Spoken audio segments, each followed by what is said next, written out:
राधिका अपने पूर्व कोच के साथ चैट में घर से कहीं दूर जाने की बात कह रही है। कोच से चैट में राधिका घर पर लगने वाली पाबंदी का जिक्र कर रही है।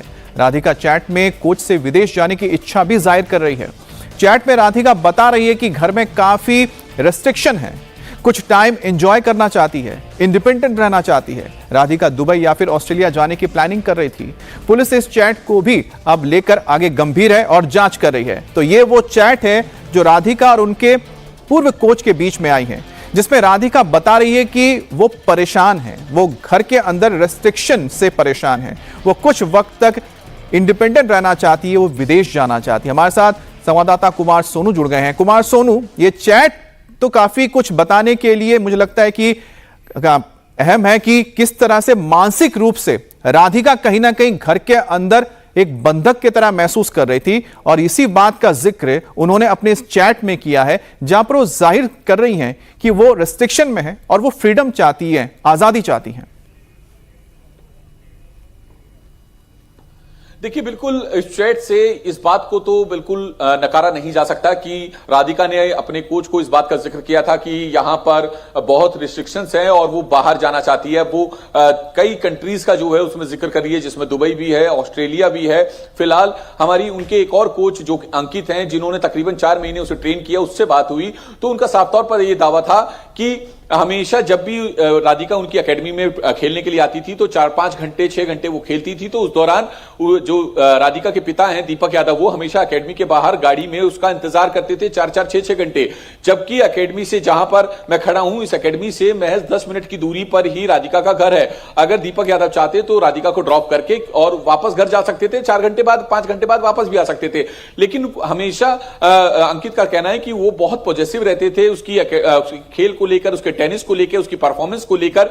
ऐसे में एकेडमी खोलने को लेकर विवाद पर अपनी बेटी को गोली मारना, अंकित का साफ तौर पर कहना है कि यह डाइजेस्ट नहीं हो रहा था। हालांकि पुलिस इन्वेस्टिगेशन पर वो सवाल नहीं उठा रहे हैं, लेकिन उनका साफ तौर पर कहना है कि जिस तरीके से अभी इन्वेस्टिगेशन चल रही है, इसमें जो है सारी चीजें क्लियर होनी चाहिए। तो पुलिस भी जो है अलग अलग एंगल्स को लेकर जांच कर रही है, क्योंकि ये हमने पहले ही क्लियर कर दिया था कि 2 करोड़ रुपए से ज्यादा जो है दीपक यादव ने अपनी बेटी के ट्रेनिंग पर, एकेडमी पर खर्च किया था। उसके बाद उसे जहां पर भी जाना होता था खेलने के लिए, चाहे वो हरियाणा में खेले या दिल्ली खेले या फिर किसी और स्टेट में खेले, तो हमेशा दीपक यादव साथ रहते थे। अंकित का भी ये साफ दावा है कि जब भी उन्होंने राधिका यादव को देखा तो वो हमेशा अपने पिता के साथ होती थी, कभी अकेले नहीं देखा। उनका साफ तौर पर कहना था कि कभी मुझे याद नहीं कि वो अकेले कभी आई। कुमार सोनू, जैसा आप बता रहे हैं कि उनके एक और कोच अंकित ये बता रहे हैं कि हमेशा उनके पिता साथ रहते थे, इससे तो जाहिर होता है कि पिता प्रोटेक्टिव थे, और आमतौर पर देखा गया है कि जो पिता होते हैं अपनी बेटियों को लेकर प्रोटेक्टिव होते हैं। लेकिन यहां पर जो राधिका के चैट है वो तो ये बता रहे हैं कि जो प्रोटेक्टिव था या प्रोटेक्शन था ये बहुत ज्यादा था, तभी तो वो महसूस कर रही थी कि वो आजादी चाहती है, फ्रीडम चाहती है, रेस्ट्रिक्शन ज्यादा हो रहे हैं उनके जीवन में। अब गुरुग्राम पुलिस राधिका के पिता से पूछताछ कर रही है और ये आज दीपक यादव को कोर्ट में पेश करेगी। कोर्ट में दीपक की रिमांड मांगी जाएगी। इस बीच पुलिस की पूछताछ में दीपक यादव ने बड़ा खुलासा किया है। दीपक यादव ने पुलिस को बताया है कि पिछले 15 दिन से वो सोया नहीं था, घर में बेचैन घूमता रहता था, घर में किसी से बात तक नहीं करता था। राधिका उसकी काउंसलिंग भी करती थी। कुछ वक्त पहले दीपक के दबाव में चलते राधिका ने अपने सोशल मीडिया अकाउंट को भी डिलीट कर दिया। दीपक बार बार राधिका को एकेडमी बंद करने के लिए बोलता था। राधिका ने अपने पिता को समझाने की कई बार कोशिश की, लेकिन राधिका ने कई बार दीपक को भरोसा रखने के लिए भी कहा। राधिका अपने पिता दीपक को कहती थी कि उसके ऊपर 2.5 करोड़ खर्च किए हैं, उन पैसों को बर्बाद नहीं होने दूंगी, अपनी प्रतिभा से बच्चे को टेनिस के लिए ट्रेन करूंगी, ये राधिका का कहना था। लेकिन उसके पिता की बात जो सामने निकल कर आई कि वो बेचैन रहते थे, वो परेशान थे, सो नहीं पाए थे। तो इससे समझ में आता है कि कहीं ना कहीं एक मानसिक तौर पर दबाव था और दोनों पर ही था। हालांकि पुलिस को दीपक यादव की थ्योरी पर यकीन नहीं है। दरअसल गुरुवार को दीपक यादव ने गुरुग्राम में अपनी टेनिस प्लेयर बेटी राधिका यादव की 4 गोलियां मारकर हत्या कर दी। 1 गोली कंधे पर लगी, 3 गोलियां उसकी छाती के बराबर पीठ पर जाके लगी। हत्या के बाद पिता ने कहा था कि लोग उसे ताना मारते थे कि बेटी को टेनिस एकेडमी खोलकर दी और उसकी कमाई खा रहा है। उसने बेटी को लेकर एकेडमी को बंद करने के लिए भी कहा, वो नहीं मान रहा था। अब दीपक की इस थ्योरी पर जो सवाल उठ रहे हैं वो क्यों उठ रहे हैं उसे भी समझिए। पहला सवाल यह है कि दीपक करोड़ों का मालिक है, हर महीने लाखों कमाता था, ऐसे में लोग उसे क्यों ताना मारेंगे? दूसरा सवाल उठता है कि दीपक ने खुद राधिका की टेनिस एकेडमी खुलवाई थी, तो वो उसे क्यों बंद करवाने के लिए कहेंगे? तीसरा सवाल, इस पूरे हत्याकांड पर राधिका की मां ने अब तक कुछ क्यों नहीं बोला है? चौथा सवाल, राधिका का सोशल मीडिया क्यों डिलीट करवाया गया? पांचवा सवाल, क्या पिता ने राधिका की सोशल मीडिया रील से नाराज होकर उसे मारा है?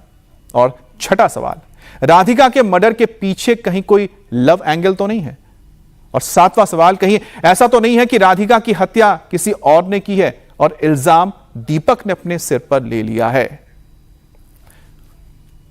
अब दीपक यादव के दिमाग में क्या चल रहा था, राधिका के मर्डर के पीछे की असली वजह क्या है, पुलिस इसकी गहराई से पड़ताल कर रही है। इस बीच राधिका मर्डर केस को लेकर नया खुलासा हुआ है। पुलिस की जांच में पता चला है कि आरोपी दीपक यादव बेहद गुस्सैले किस्म के आदमी हैं। वो छोटी छोटी बात पर भड़क जाते थे, गुस्सा करते हैं। पुलिस सूत्रों के मुताबिक एक बार दीपक की पत्नी मंजू यादव अपने देवर से बात कर रही थी। इसी बात को लेकर वो बहुत गुस्सा हो गए। बाहर का कोई शख्स उसकी बेटी या पत्नी के बारे में कुछ कह देता था तो वो घर में आकर उन पर गुस्सा उतारते थे। अब देखिए, ये जो बात निकलकर सामने आई उससे समझ में आता है कि वो ओवर प्रोटेक्टेड थे घर की महिलाओं के लिए, चाहे उनकी पत्नी हो या फिर उनकी बेटी हो।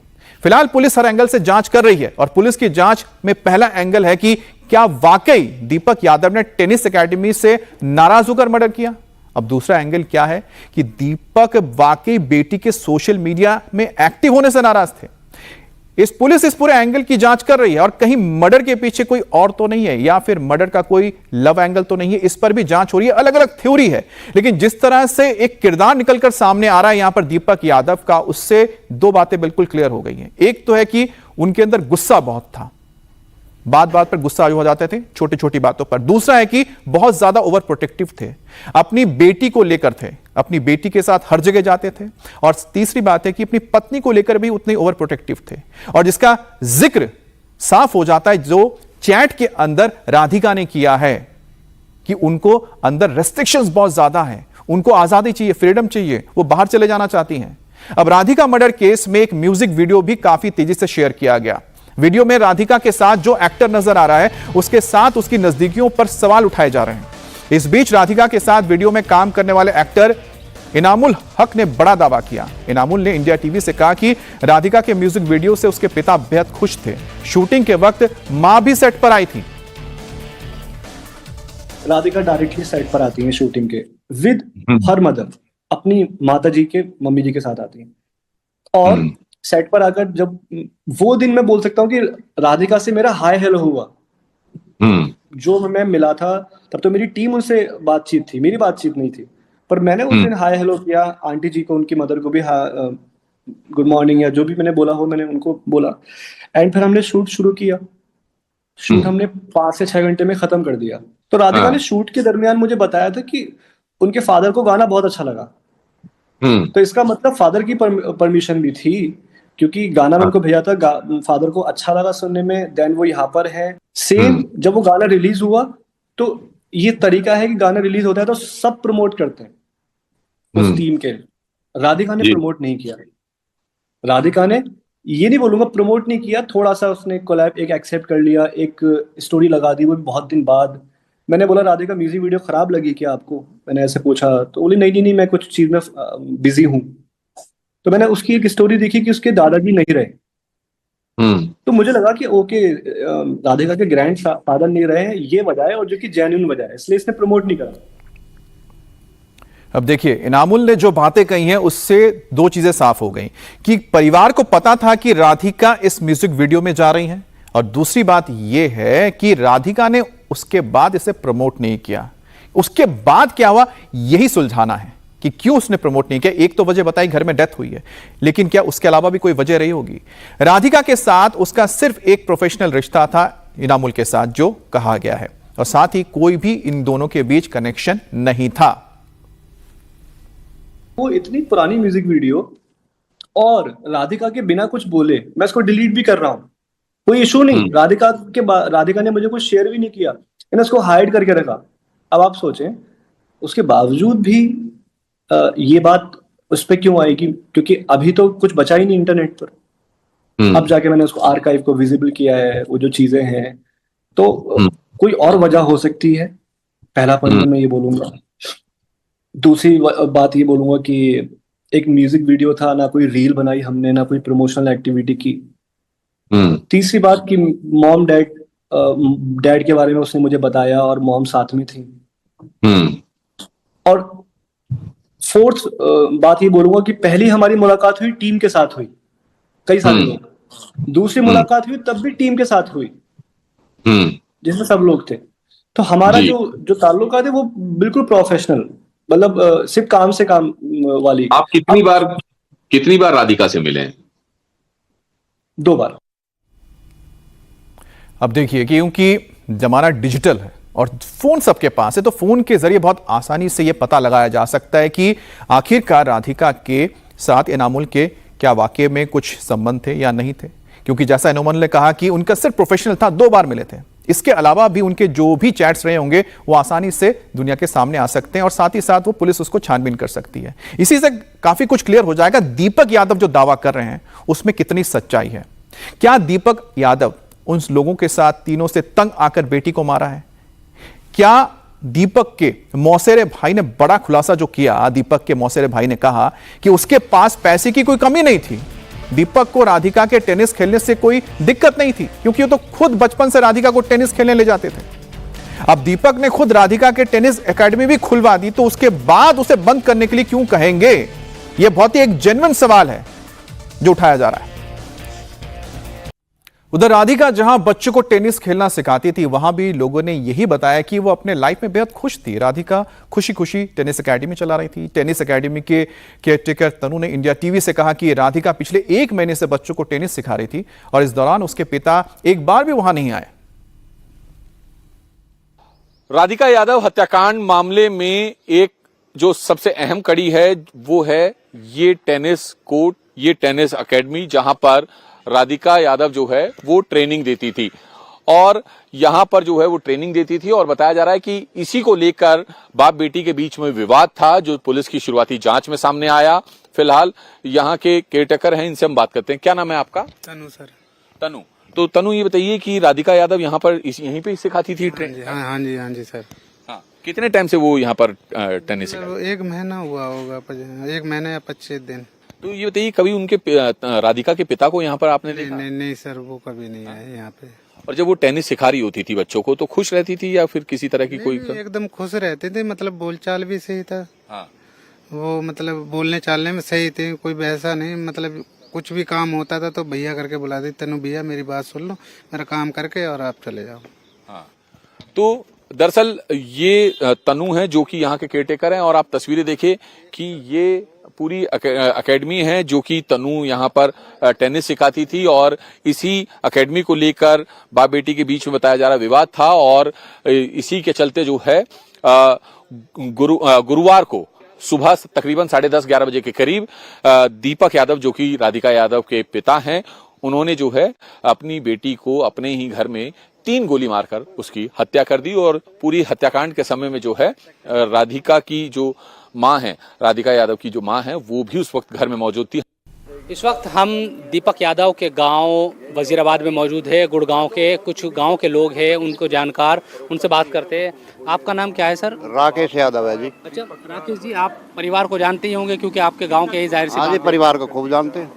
वो ये कह रहे हैं कि उनको ताने दिए जाते थे गांव के लोगों की तरफ से कि भाई वो बेटी की कमाई खा रहे हैं, इसमें क्या सच्चाई है? नहीं, ऐसा तो आदमी नहीं है, पैसा नहीं होगा। अच्छा आदमी है वो, तो शुरू से पैसे, उनके पास पैसे कभी नहीं है। हाँ, शुरू ऐसी तो कोई बात ही नहीं। आपको क्या लग रहा है कि ये जो बातें कही जा रही है कि भाई गांव के लोग तो आप सभी लोग हैं, कभी सुना कि भाई उनको? ऐसा कुछ नहीं, उनके पास प्रॉपर्टी बहुत है, कमाई भी बहुत है, किराया वराया का साधन है, कोई ऐसी बात नहीं है। वो गलती बोले, किस लिए गलत बोले? बच्चे अपने यहाँ पर टैलेंट सभी अपने जो भी है करते सही है।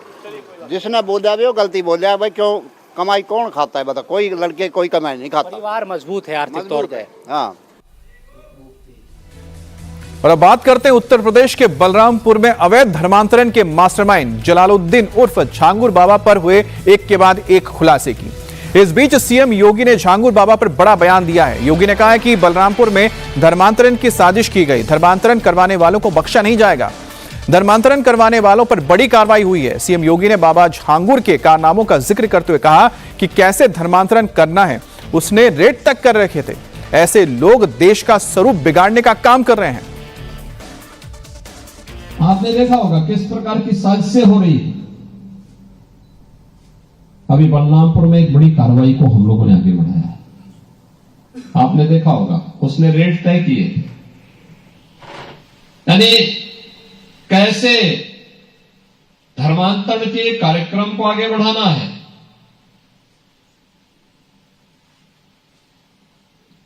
हिंदुओं में, ब्राह्मण में, क्षत्रिय में, सिखों में, अन्य ओबीसी जातियों में, अनुसूचित जाति जनजाति के लोगों को कैसे धर्मांतरित करना, सबके रेट उसने तय किए हुए थे। विदेशों से उसमें धनराशि आ रही थी। आप सोचिए 100 करोड़ से अधिक का ट्रांजैक्शन अब तक उसके 40 खातों में प्राप्त हुआ है और लगातार उस अभियान को आगे बढ़ाने का कार्य कर रहा था। ये लोग किस रूप में देश का स्वरूप बिगाड़ने का काम कर रहे हैं। परिस्थितियां बदली है, उद्देश्य उनका वही है जो उस समय था। हां, काम का तरीका उन्होंने बदला है। अब झांगुर बाबा अपने गुर्गों से फोन पर कोड वर्ड में बात करता था ताकि उसके गोरख धंधे की भनक किसी को ना लगे। यूपी एटीएस के ओर से बताया गया है कि जो बाबा की रिकॉर्डिंग मिली है जिसमें वो कोड वर्ड में बात कर रहा है। कोड वर्ड में वो क्या बात करता था, जांच एजेंसियां उसे पता लगाने में अब कोशिश कर रही है। साथ ही यूपी एटीएस इस एंगल से भी जांच कर रही है कि कहीं अवैध मदरसों की फंडिंग जलालुद्दीन उर्फ झांगुर पीर बाबा तो नहीं करता था। जलालुद्दीन उर्फ झांगुर बाबा मजहब की आड़ में धर्मांतरण का खेल खेल रहा था। उसके तार कहां से जुड़े हुए हैं, अब एटीएस इन्हीं को तलाश रही है। एटीएस की पूछताछ में झांगुर उर्फ जमालुद्दीन ने एक से बढ़कर एक कारनामे उसके हुए सामने आए हैं। झांगुर ने पहले बलरामपुर में खुद को पीर बाबा के तौर पर स्थापित किया, कमजोर लोगों को टारगेट करके उनका धर्म परिवर्तन करवाया और इस्लामिक देशों में खुद को इस्लाम का प्रचार करने वाला बताकर काफी फंडिंग जुटाई। फाइनेंशियल ट्रांजैक्शन है वो एक अकाट्य सबूत है। जो बाहर से पैसे आ रहे थे वो लगभग 40 अकाउंट्स में आए हैं, जो सब झांगुर बाबा के गैंग से लिंक्ड है। ये जो फाइनेंशियल ट्रांजैक्शंस हैं ये स्वयं में इस गैंग के लिंकेज को एक्सपोज करते हैं और इस पर एटीएस काम कर रही है। झांगुर बाबा के पास एक मजार का कवर था और मजार के चढ़ावे के रूप में ये हवाला ट्रांजैक्शंस को प्राप्त कर सकता था। इसको प्रूव करना थोड़ा मुश्किल होगा, लेकिन हर एक एंगल पर एटीएस इन्वेस्टिगेट कर रही है।